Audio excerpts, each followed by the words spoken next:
Welcome to New Day, where we have all the news you need and more. I'm Ria Tanuaco Trillo. Happy Monday, everyone. August 1st today. I'm Paolo Obrera. And we have a lot in store for you, so do stay tuned. I'm Christine Jacobson-Deja. And I'm Andre Felix, and join us in the next hour right here only on CNN Philippines. In the headlines, tributes pour in for former President Fidel V. Ramos as he passes on at the age of 94.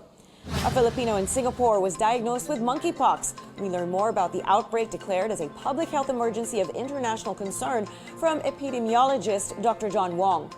And today on New Day, we speak to Olympic pole vaulter EJ Obiena as he soars to a career high number 3 in the world rankings.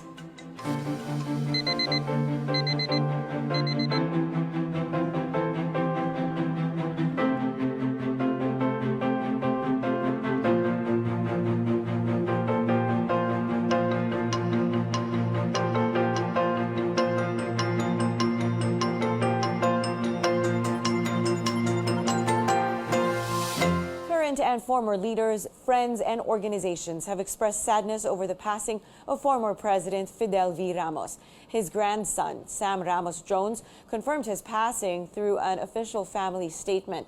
Ramos served as the country's 12th president from 1992 to 1998 and was among the key personalities in the 1986 EDSA People Power Revolution. Our Stanley Gahete is at the Makati Medical Center with more details. Stanley, good morning. What do you have for us? Ria, more personalities sent condolences to the family of former President Ramos, who passed away on Sunday at the age of 94. Among those who expressed their sadness were President Bongbong Marcos Jr.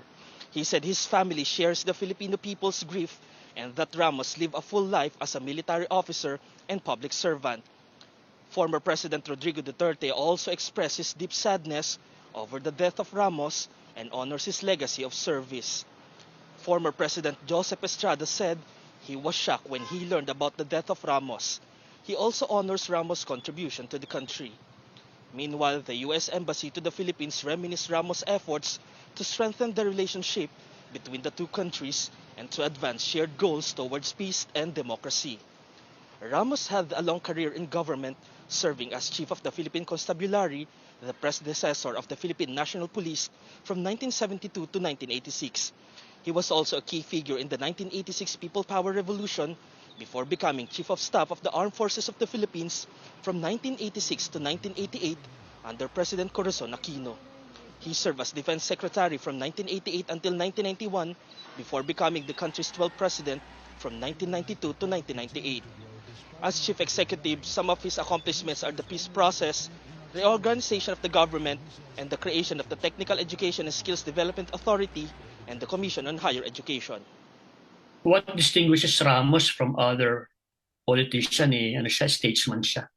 No? He's not merely a politician, but he was a statesman. Statesman in a way kasi very diplomatic yung approach niya sa politics. He never created enemies, wala siyang ganong naging kaaway. That's where I saw his amazing work ethic and his knowledge of every little detail. I was really amazed. He was non-stop working.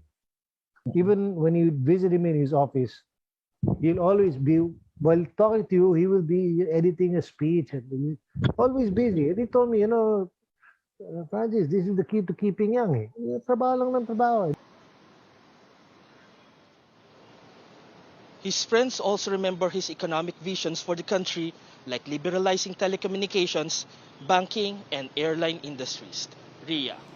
Stanley, understandably, many people, many citizens will want to pay their respects to former President Ramos. Do we have any information about his wake and funeral? Ria, according to the latest statement from the Ramos family, they want to have some privacy first, to take some time for them to grieve together. And they also said that they will announce the wake and funeral arrangements in the near future. Ria. Thanks for that. That was our Stanley Gahete reporting to us live from the Makati Medical Center.